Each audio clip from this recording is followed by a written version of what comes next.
ಈಗ ನಾವು ಒಂದು ಗುಣಧರ್ಮವನ್ನು ನೋಡೋಣ. 30° 60° 90° ಅಳತೆಯ ತ್ರಿಕೋನದ ಗುಣಧರ್ಮ. ಇದರಲ್ಲಿ ಒಂದು ಕೋನದ ಅಳತೆ 90° ಇದೆ. ಒಂದು ಕೋನದ ಅಳತೆ 90° ಇದೆ ಅಂದರೆ ಆ ತ್ರಿಕೋನ ಯಾವುದಿರುತ್ತದೆ? ಕಾಟ್ಕೋನ ತ್ರಿಕೋನ ಇರುತ್ತದೆ. ಅಂದರೆ ಈ ಗುಣಧರ್ಮ ಕಾಟ್ಕೋನ ತ್ರಿಕೋನಕ್ಕೆ ಸಂಬಂಧಪಟ್ಟಿರುವುದು. ನೋಡಿ ಏನಿದೆ ಆ ಗುಣಧರ್ಮದ ಅನುಗುಣವಾಗಿ ಪ್ರಮೇಯ. ಕಾಟ್ಕೋನ ತ್ರಿಕೋನದ ಲಘುಕೋನಗಳು 30° ಮತ್ತು 60° ಇದ್ದರೆ 30° ಕೋನದ ಸಮ್ಮುಖ ಭುಜವು 1/2 ಕರ್ಣ ಮತ್ತು 60° ಕೋನದ ಸಮ್ಮುಖ ಭುಜವು √3/2 ಇಂಟು ಕರ್ಣದಷ್ಟು ಇದೆ. ಇದು ಪ್ರಮೇಯ ಇದೆ. ಇದೇ ಗುಣಧರ್ಮ ಇದು ಇರುತ್ತದ. ಅದನ್ನು ನಾವು ಸಿದ್ಧ ಮಾಡುವುದ ಇಲ್ಲಿ ಅಂದರೆ 30° ಕೋನದ ಭುಜ 1/2 ಕರ್ಣ ಅಂದರೆ ಕರ್ಣದ ಅರ್ಧದಷ್ಟು. ಇಲ್ಲಿ ಕರ್ಣದ √3/2 ಪಟ್ಟು ಇದೆ ಅರ್ಥ. ಇದನ್ನು ಪ್ರಮೇಯದಿಂದ ನಾವು ನೋಡೋಣ. ಪ್ರಮೇಯ ಸಲುವಾಗಿ ನಾವು ಪಕ್ಷವನ್ನು ಬರ್ಕೋಬೇಕು. ಪಕ್ಷವನ್ನು ಬರ್ಕೊಳ್ಳೋದು ಕಾಟ್ಕೋನ ತ್ರಿಕೋನದ ಅಂದಾಗ ಅದರ ಸಲುವಾಗಿ ಆ ಶಬ್ದದ ಅನುಗುಣವಾಗಿ ಇಲ್ಲಿ ನಾವು ಕಾಟ್ಕೋನ ತ್ರಿಕೋನವನ್ನು ತೆಗಿಬೇಕು. ನಾವೇ ತೆಗಿಬೇಕು ಸ್ವತಃ.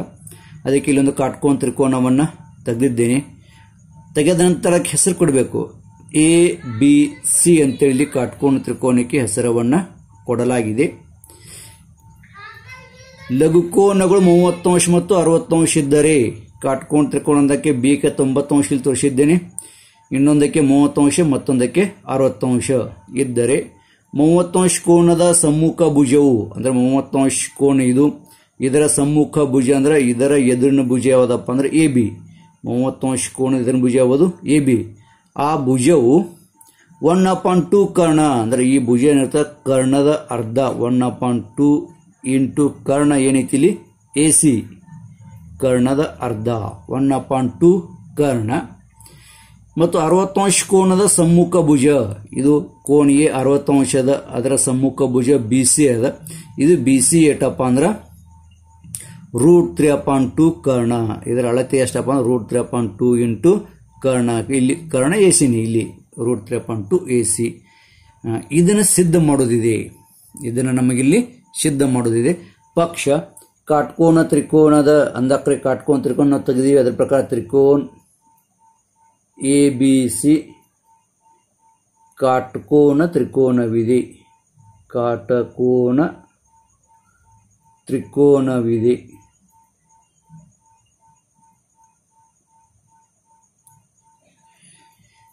ಲಘುಕೋನಗಳು 30° ಅಂದಕ್ರೆ ಇಲ್ಲಿ ಕೋನ್ C = 30° ಮತ್ತು 60° ಅಂದ ಅಂದ್ರೆ ಕೋನ್ A = 60° ಅದ. ಈ ರೀತಿಯಾಗಿ ಅದ. ಇನ್ನು 90° ಅದು ಕೂಡಿಸಿ ಬಿಗೆ ಕೋನ್ B = 90°. ಈ ರೀತಿಯಾಗಿ ನಾವು ಕೊಟ್ಟ ಸಂಗತಿಗಳನ್ನ ಬರ್ಕೊಂಡೇವೆ. ಮುಂದೆ 30° ಕೋನದ ಸಮ್ಮುಖ ಭುಜವು ಕರ್ಣದ ಅರ್ಧದಷ್ಟು ಅಂದ್ರೆ 1/2 ಕರ್ಣ. ಇದನ್ನು ಸಿದ್ಧ ಮಾಡೋದು ಸಾಧ್ಯ ಎರಡು ಸಿದ್ಧ ಮಾಡೋದಾದ. ಒಂದು ಯಾವುದು ಎದುರಿನ ಭುಜ ಯಾವುದು 30° ಕೋನ ಎದುರಿನ ಭುಜ ಯಾವುದು AB ಅಂದರೆ AB ಇದರ ಅಳತೆ ಎಟ್ಟದಪ್ಪ ಅಂದ್ರೆ ಕರ್ಣದ ಅರ್ಧ 1/2 AC. ಇಲ್ಲಿ ಇಂಟು ಇರ್ತದೆ 1/2 AC ಅಂದ್ರೆ ಒಂದೇ 1/2 ಇಂಟು AC ಅಂದ್ರು ಒಂದೇ. ಅದಕ್ಕೆ ಎರಡನೇದು ಇಲ್ಲಿ ಬರಿತೀನಿ. ಯಾವುದು BC = √3/2 ಇಂಟು AC. ಈಗ ಅದರ ಸಲುವಾಗಿ ರಚನೆಯನ್ನು ಇಲ್ಲಿ ಮಾಡ್ಕೋತೀನಿ. ರಚನೆ ಹೆಂಗೆ ಮಾಡ್ತೀನಿ ಅಂದ್ರೆ ABದ ಉದ್ದ ಎಷ್ಟದ ಅಳತೆ ಎಷ್ಟದ ಅಷ್ಟೇ ಮುಂದೆ ನಾ ಇಲ್ಲಿ ಕೆಳಗೆ ತಗೋತೀನಿ ಸರಳ. ಅದಕ್ಕೆ D ಅಂತ ಹೆಸರು ಕೊಡ್ತೀನಿ. ರಚನೆ ಅದು ಎಷ್ಟದ ಅಷ್ಟೇ ಕೆಳಗೆ ತಗೋತೀನಿ. ಇದು ಕೆಳಗೆ ತೊಗೊಂಡಿನಿ. ಇದಕ್ಕೆ ಏನಂತ ಹೆಸರು ಕೊಡ್ತೀನಿ D. ಮತ್ತೆ ಇದನ್ನೇನು ಮಾಡ್ತೀನಿ ಇಲ್ಲಿ ಕೋನ್ Cಗೆ ಜೋಡಿಸ್ತೀನಿ.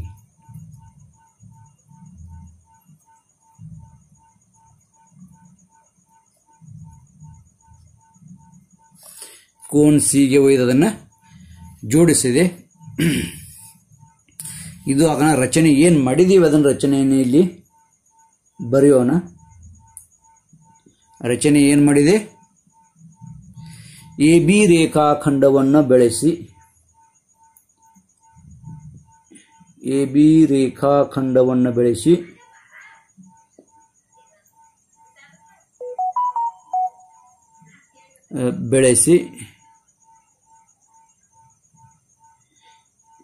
AB = BD ಅಂದರೆ AB ದ ಅಳತೆ ಎಷ್ಟದ ಅಷ್ಟೇ BD ಆಗುವಂತೆ ತೆಗೆದುಕೊಂಡಿದೆ.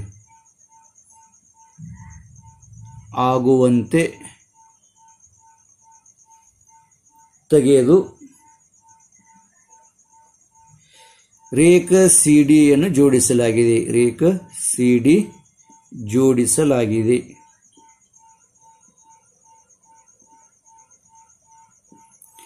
ಇಲ್ಲೇನು ಮಾಡಿದ್ದೇವೆ? CD ಯನ್ನು ಜೋಡಿಸಿದ್ದೇವೆ.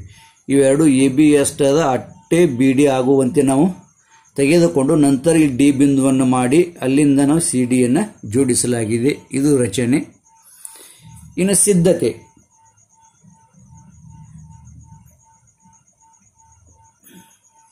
ಸಿದ್ಧತೆಯಲ್ಲಿ ಇಲ್ಲಿ ಎರಡು ತ್ರಿಕೋನಗಳು ತಯಾರಾಗಿವೆ. ಒಂದು ತ್ರಿಕೋನ ABC ಮತ್ತೊಂದು ತ್ರಿಕೋನ DBC. ABC ಮತ್ತೊಂದು DBC ಇವೆರಡರ ಹೋಲಿಕೆಯನ್ನು ಮಾಡೋಣ. ತ್ರಿಕೋನ ABC ಮತ್ತು ತ್ರಿಕೋನ DBCಗಳಲ್ಲಿ ತ್ರಿಕೋನ ABC ಮತ್ತು ತ್ರಿಕೋನ DBCಗಳಲ್ಲಿ AB = ಭುಜ, AB = BD. ಯಾಕೆ? ರಚನೆ ಆ ರೀತಿಯಾಗಿ ನಾವು ಮಾಡಿಕೊಂಡಿದ್ದೇವೆ. AB = BD ಅಥವಾ AB ಏಕರೂಪ BD. ಅದು ಆದ ನಂತರ ಕೋನ ABC ಏಕರೂಪ ಕೋನ DBC. ಕೋನ ABC ಏಕರೂಪ ಕೋನ DBC. ABC ಏಕರೂಪ ಕೋನ DBC. ಯಾಕೆ? ಸರಳ ರೇಷೆಯನ್ನು ತೆಗೆದುಕೊಂಡಿದ್ದೇವೆ. ಸರಳ ರೇಷೆಯನ್ನು ಕೊಂಡಿದ್ದರೆ ಕೆಳಗೂ ಸಹಿತ ಇಲ್ಲಿ ಏನಿರ್ತದೆ? 90 ಅಂಶ ಇರ್ತದೆ. ಆದ್ದರಿಂದ ಇದು ಸಹಿತ ಏನಪ್ಪ ಅಂದ್ರೆ ರಚನೆ. ಯಾವ ರೀತಿಯಾಗಿ ಜೋಡಿಸಿದೆ ಅಂದಾಗ ಈ ರೀತಿಯಾಗಿ ABD ಅಂದರೆ ಸರಳ ರೇಷೆ ತಗೊಂಡಾಗ ಅದು 90 ಅಂಶ ಆಯಿತು ಅಂದರೆ ಇದನ್ನು ಸಹಿತ ರಚನೆ. ಇನ್ನು ರೇಖ ಅಥವಾ ಭುಜ BC ಏಕರೂಪ ಭುಜ BC. ಈ ತ್ರಿಕೋನದಲ್ಲಿಯೂ BC ಇದೆ, ಈ ತ್ರಿಕೋನದಲ್ಲಿ BC ಇದೆ. BC ಎರಡಕ್ಕೂ ಏನಾಯ್ತು? ಸಾಮಾನ್ಯ ಭುಜ ಆಯಿತು. ಸಾಮಾನ್ಯ ಭುಜ ಇರೋದ್ರಿಂದ ಅದೇ ಭುಜ ಇರೋದ್ರಿಂದ ಅದು ಏನಿರ್ತದೆ? ಏಕರೂಪ ಇರ್ತದೆ. ಸಾಮಾನ್ಯ ಭುಜ ಅದ, ಆದ್ದರಿಂದ ಅದು ಏಕರೂಪ ಇರ್ತದೆ. ಅಂದಾಗ ಇಲ್ಲೇನಾಯ್ತು? ಇದು ಭುಜಕ್ಕೆ ಈ ಭುಜ AB ಭುಜಕ್ಕೆ BD ಭುಜ ಏಕರೂಪ. ಕೋನ್ ABCಗೆ ಕೋನ್ DBC ಏಕರೂಪ ಮತ್ತು ಭುಜ BCಗೆ ಭುಜ BCನೇ ಏಕರೂಪ. ಅಂದಾಕ್ರೆ ಭೂಕೋಬು ಈ ರೀತಿಯಾಗಿ ಭೂಕೋಬು ಪರೀಕ್ಷೆ ಅನುಸಾರವಾಗಿ ಇವೆರಡೂ ತ್ರಿಕೋನಗಳು ಏಕರೂಪ ಆಗುತ್ತವೆ. ಆದ್ದರಿಂದ ತ್ರಿಕೋನ ABC ಏಕರೂಪ ತ್ರಿಕೋನ DBC ಯಾವುದಪ್ಪ ಅಂದ್ರೆ ಪರೀಕ್ಷೆ?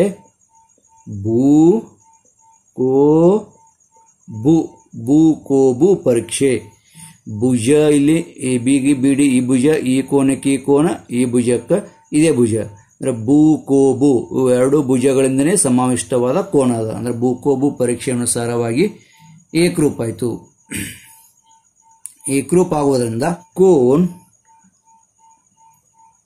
BAC ಏಕರೂಪ ಕೋನ BDC ಕೋನ್ BAC ಏಕರೂಪ ಕೋನ್ BDC ಡಿ ಜಾಗದ್ನಾಗ. ಯಾಕಂದ್ರೆ ಇಲ್ಲಿ ಏಕರೂಪ ತ್ರಿಕೋನಗಳ ಸಂಗತ ಕೋನಗಳು ಇವು. ಒಮ್ಮೆ ಕೋನ ಏಕರೂಪ ಆಯ್ತಂದ್ರೆ ಸಂಗತ ಕೋನಗಳು ಸಹಿತ ಅವುಗಳ ಸಂಗತ ಕೋನಗಳು ಏಕರೂಪ ಇರುತ್ತವೆ. ಅದೇ ರೀತಿಯಾಗಿ ಇದರ ಅಳತೆ ಎಷ್ಟಾಯ್ತು? ಆದ್ದರಿಂದ ಕೋನ್ BAC ಈಸ್ ಈಕ್ವಲ್ ಟು ಕೋನ್ BDC ಈಸ್ ಈಕ್ವಲ್ ಟು 60 ಅಂಶ. ಇದು 60 ಅಂಶ ಆಗಿರೋದ್ರಿಂದ ಇದು ಸಹಿತ ಏನಾಯ್ತು? 60 ಅಂಶ ಆಯಿತು. ಇದು ಸಹಿತ 60 ಅಂಶ ಆಯಿತು. ಈಗ ತ್ರಿಕೋನ ADCಯಲ್ಲಿ ADC ಪೂರ್ಣ ತ್ರಿಕೋನ ತೋತೇನೆ.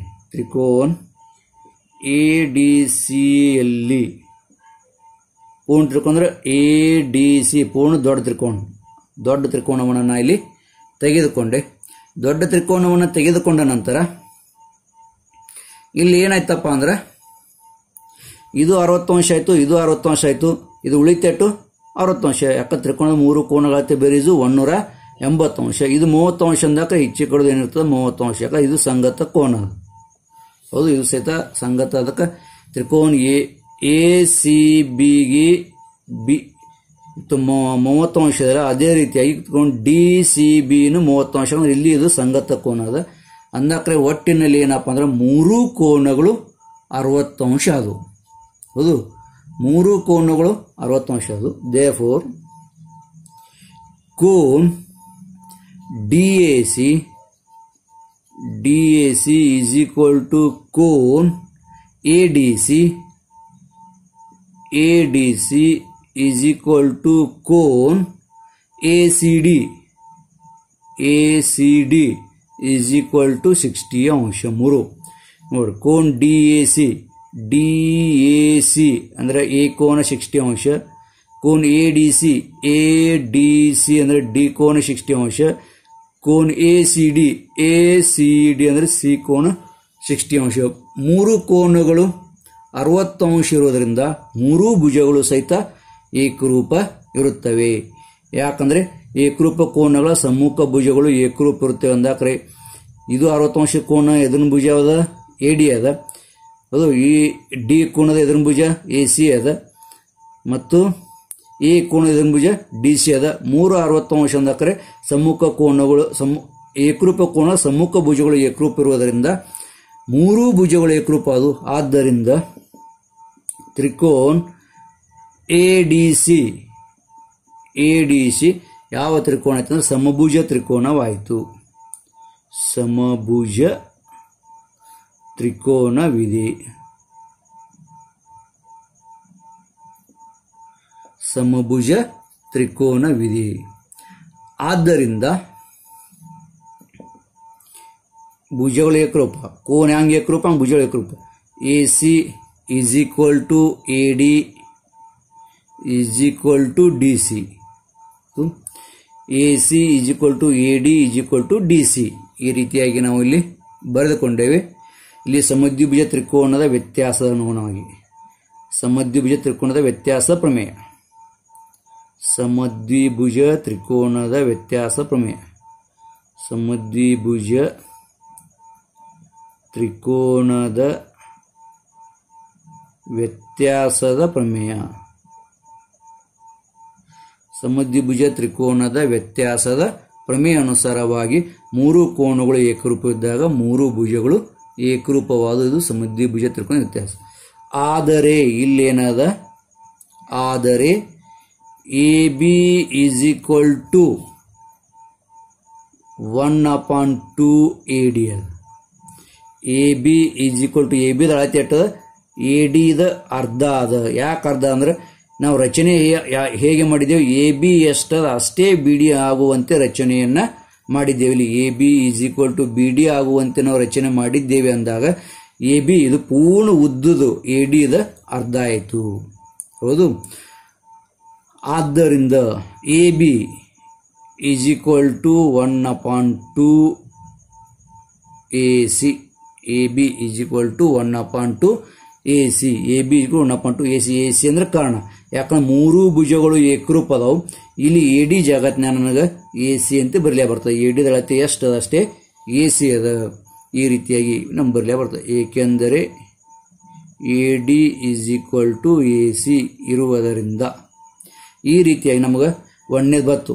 ಏನಪ್ಪ ಅಂದ್ರೆ AB is equal to 1/2 AC. AB is equal to 1/2 AC ಈ ರೀತಿಯಾಗಿ ಮೊದಲನೇದು ನಮಗೆ ಬಿಡಿಸಲಿಕ್ಕೆ ಬರುವುದು.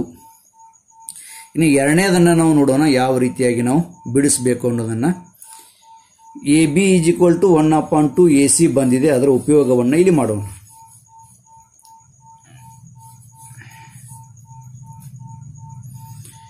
ಎರಡನೇದೊಳಗೆ AB = 1/2 AC ಅಂತ ಸಿದ್ಧ ಮಾಡಿದೆವು, ಅದನ್ನ ಹಿಡಿದೆವು. ಇಟ್ಟ ನಂತರ ಈಗ AB ಸ್ಕ್ವೇರ್ ಕಾಟ್ಕೋನ ತ್ರಿಕೋನ ಐತಿ, ಅದು ಕರ್ಣದ ವರ್ಗ ಉಳಿದೆರಡು ಭುಜಗಳ ವರ್ಗಗಳ ಬೇರೀಜಿನಷ್ಟು ಇರುತ್ತದೆ. Therefore AB² + BC² = AC². ಯಾಕಂದ್ರೆ ಪೈಥಾಗೋರಸನ ಪ್ರಮೇಯ.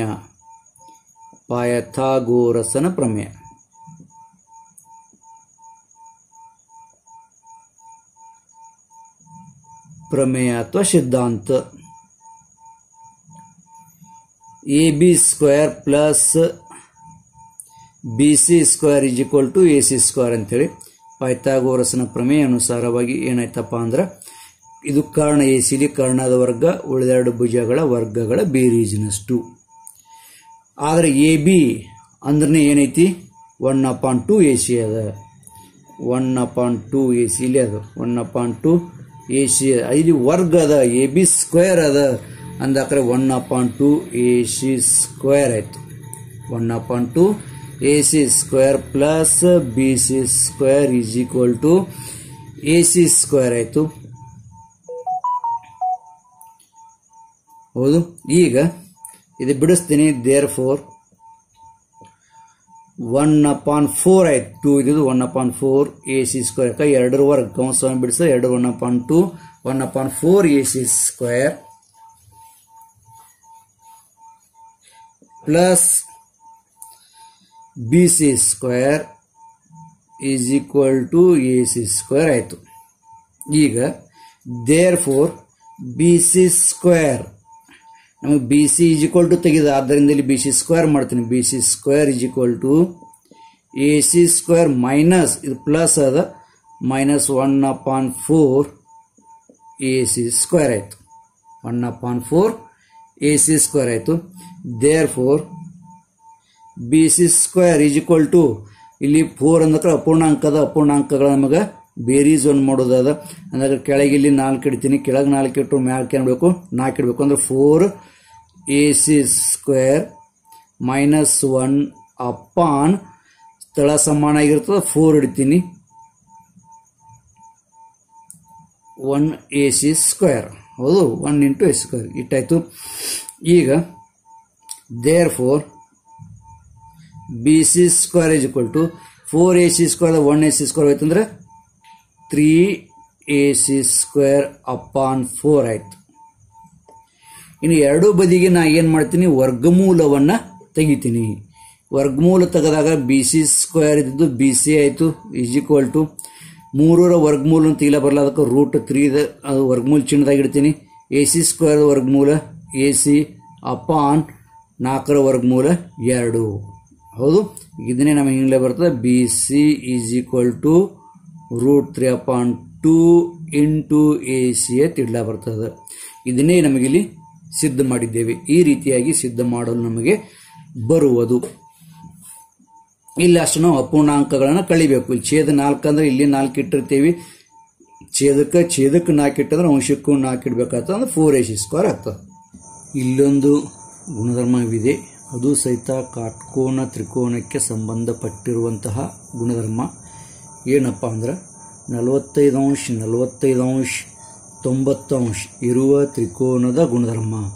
ಇಲ್ಲಿ 90° ಅಂದಾಗ ಇದು ಕಾಟ್ಕೋನ ತ್ರಿಕೋನವಿದೆ. ಅದರಲ್ಲಿ ಉಳಿದೆರಡು ಕೋನಗಳ ಅಳತೆಗಳು 45° ಮತ್ತು 45° ಇವೆ. ಏನಿದೆ ನೋಡಿ ಗುಣಧರ್ಮ, ಕಾಟ್ಕೋನ ತ್ರಿಕೋನದ ಕೋನಗಳು 45° 45° 90° ಇದ್ದಾಗ ಕಾಟಕೋನ ಮಾಡುವ ಪ್ರತಿಯೊಂದು ಭುಜಗಳು, ಕಾಟ್ಕೋನ ಮಾಡುವಂಥ ಪ್ರತಿಯೊಂದು ಭುಜಗಳು ಏನಿರ್ತಾವಪ್ಪ ಅಂದ್ರೆ 1/√2 ಇಂಟು ಕರ್ಣದಷ್ಟು ಇರುತ್ತವೆ. ಅಂದರೆ 1/√2 ಕರ್ಣದಷ್ಟು ಇರುತ್ತವೆ ಅನ್ನುವುದನ್ನು ಸಿದ್ಧ ಮಾಡುವುದಾದ. ಅದರ ಪ್ರಕಾರ ಪಕ್ಷವನ್ನು ನಾವು ಬರ್ಕೋಬೇಕು.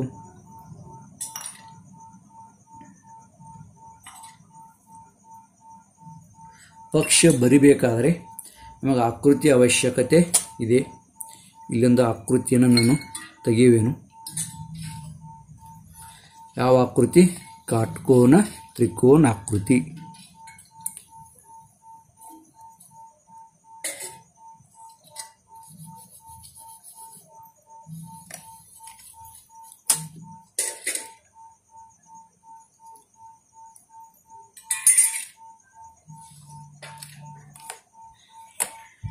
ಅದಕ್ಕೆ ಹೆಸರು ನಾನು ABC ಇಡ್ತೀನಿ. ABC. ಬಿ ಕೋನ ಏನಾಯಿತು? 90 ಅಂಶ ಆಯಿತು. ಇಲ್ಲಿ AC ಏನಾಯಿತು? ಕರ್ಣ ಆಯಿತು. ಏನಿದೆ? 90 ಅಂಶ ಮತ್ತು 45 ಅಂಶ. ಇದು 45 ಅಂಶ, ಇದು ಸಹಿತ 45 ಅಂಶ. ನಾನು 45 ಅಂಶ 90 ಅಂಶ ಇದ್ದಾಗ ಕಾಟ್ಕೋನ ಮಾಡುವ ಪ್ರತಿಯೊಂದು ಭುಜಗಳು, ಕಾಟ್ಕೋನ ಮಾಡುವ ಪ್ರತಿಯೊಂದು ಭುಜ ಅಂದರೆ ಯಾವುದು? ಇಲ್ಲಿ 90 ಅಂಶ ಆಗಿದೆ. ಈ 90 ಅಂಶ ಅಲ್ಲಕ್ಕೆ ಯಾವ ಭುಜಗಳ ಕಾರಣ? ಭುಜ AB ಮತ್ತು ಭುಜ BC ಕಾರಣ. ಆದ್ದರಿಂದ ಇವೆರಡೂ ಭುಜಗಳಿಗೆ ಕಾಟ್ಕೋನ ಮಾಡುವ ಭುಜಗಳು ಅಂತ ಕರೀತಾರೆ. ಪ್ರತಿಯೊಂದು ಭುಜಗಳು ಕರ್ಣದ 1/√2 ದಷ್ಟು ಇರುತ್ತವೆ. ಅಂದಾಕ ಈ ಭುಜ ಏನಿರ್ತದೆ?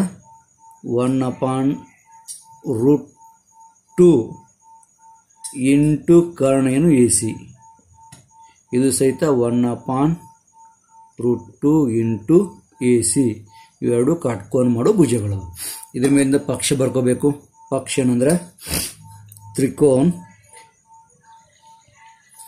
ABC. ಯಾವ ತ್ರಿಕೋನ ಇದೆ? ಕಾಟಕೋನ ತ್ರಿಕೋನವಿದೆ. ಕಾಟಕೋನ ತ್ರಿಕೋನವಿದೆ. ABC ಕಾಟ್ಕೋನ ತ್ರಿಕೋನವಿದೆ. ಆದ್ದರಿಂದ ಇದರಲ್ಲೇ ಬರೆಯುವುದು ಕೋನ್ B = 90 ಅಂಶ, ಕೋನ್ A = 45 ಅಂಶ, ಕೋನ್ C =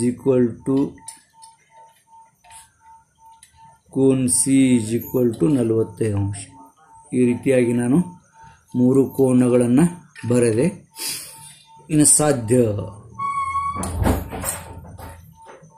ಏನು ಹೇಳೋಣ? ಕಾಟ್ಕೋನ ಮಾಡುವ ಪ್ರತಿಯೊಂದು ಭುಜಗಳು ಅಂದಾಕರೆ AB ಇದು ಕಾಟ್ಕೋನ ಮಾಡೋ ಭುಜ ಅದ. AB = 1/√2 AC. ಪ್ರತಿಯೊಂದು ಭುಜಗಳು ಕರ್ಣದ 1/√2 ಪಟ್ಟು ಅಂದರೆ 1/√2 ಕರ್ಣ ಅಂದಾಕರೆ ಇದು. ಇನ್ನೊಂದು ಭುಜ ಯಾವುದು? BC = 1/√2 AC ಕರ್ಣದ ಅರ್ಧ. ಇಷ್ಟು ಆದ ನಂತರ ಸಿದ್ಧತೆಯನ್ನು ಬರೆಯೋಣ. ಸಿದ್ಧತೆ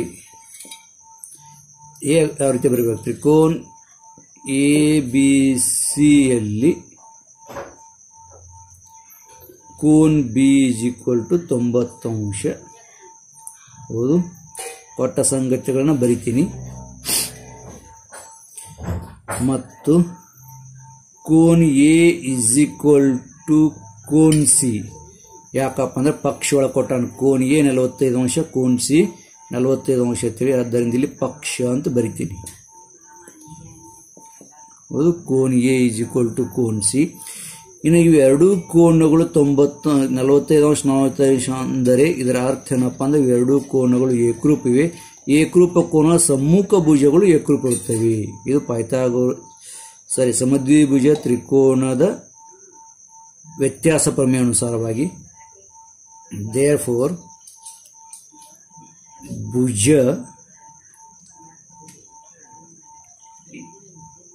AB = ಭುಜ BC ಯಾವ ಎದರನಾಗಿ ಸಮದ್ವಿಭುಜ ತ್ರಿಕೋನದ ಪ್ರಮೇಯದ ವ್ಯತ್ಯಾಸ. ಸಮದ್ವಿಭುಜ ತ್ರಿಕೋನದ ಪ್ರಮೇಯದ ವ್ಯತ್ಯಾಸ. ಪ್ರಮೇಯದ ವ್ಯತ್ಯಾಸ ಅಂದಾಗ ಇಲ್ಲಿ ಈಗ ನಾವು ಕಾಟ್ಕೋಣ ತ್ರಿಕೋನ ಇದೆ ಅಂದ ಬಳಿಕ ಪೈಥಾಗೋರಸನ ಸಿದ್ಧಾಂತವನ್ನು ಉಪಯೋಗ ಮಾಡೋಣ. ಏನಿದೆ ಪೈಥಾಗೋರಸನ ಸಿದ್ಧಾಂತ? A B square plus B C square is equal to A C square.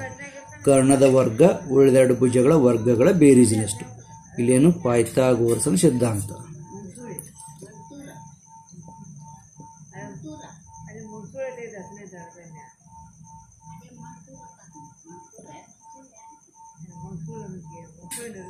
ಪೈಥಾಗೋರಸನ ಸಿದ್ಧಾಂತ ಮಾಡಿದ್ದೇವೆ. ದೇರ್ಫೋರ್ ಇಲ್ಲಿ A B square plus B C square ಇದೆ. ಆದ್ದರಿಂದ ನಾನು ಏನು ಮಾಡ್ತೀನಿ, A B square plus A B square ಅಂತ ಬರೀತೀನಿ. ಯಾಕಂದ್ರೆ A B is equal to A C, ಭುಜ A B is equal to ಭುಜ ಬಿ ಸಿ ಇದೆ.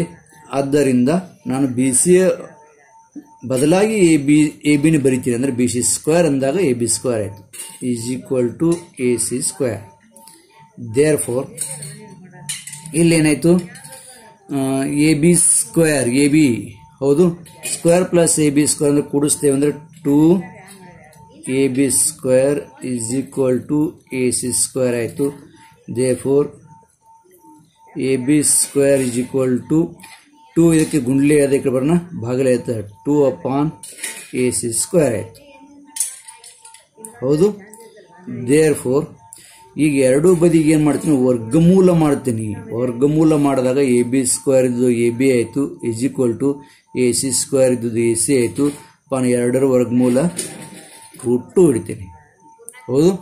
ಇದನ್ನೇ ನಮಗೆ ಈ ರೀತಿಯಾಗಿ ಬರಲೇ ಬರ್ತದೆ. A B is equal to 1/√2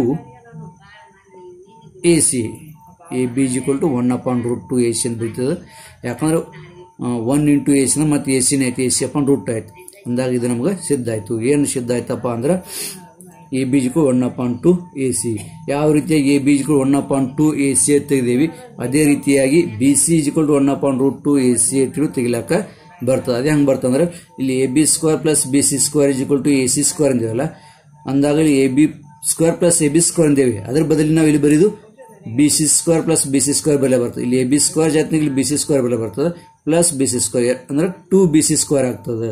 ಯಾಕೆ ಎರಡೂರ ಅಳತೆ ಅಷ್ಟೇ ಇರೋದ್ರಿಂದ ಎ ಬಿ ಸ್ಕ್ವೇರ್ ಮತ್ತು ಬಿ ಸಿ ಸ್ಕ್ವೇರ್ ಅಳತೆಯಿಂದ ಇಲ್ಲಿ 2b ಸಿ ಸ್ಕ್ವೇರ್ ಬೆಲೆ ಬರ್ತದೆ. ಬರೆದಾಗ ನಮಗೇನು ಬರ್ತದೆ, B C is equal to 1/2 A C ತೆಗಿಲಾಕ ಬರ್ತದೆ. ಇದ್ರ ಮೇಲಿಂದ ಕರ್ಣದ ಕಾಟ್ಕೋನ ಮಾಡುವ ಪ್ರತಿಯೊಂದು ಭುಜಗಳು ಏನಿರ್ತವೆ ಕರ್ಣದ 1/2 ಪಟ್ಟು ಇರುತ್ತವೆ.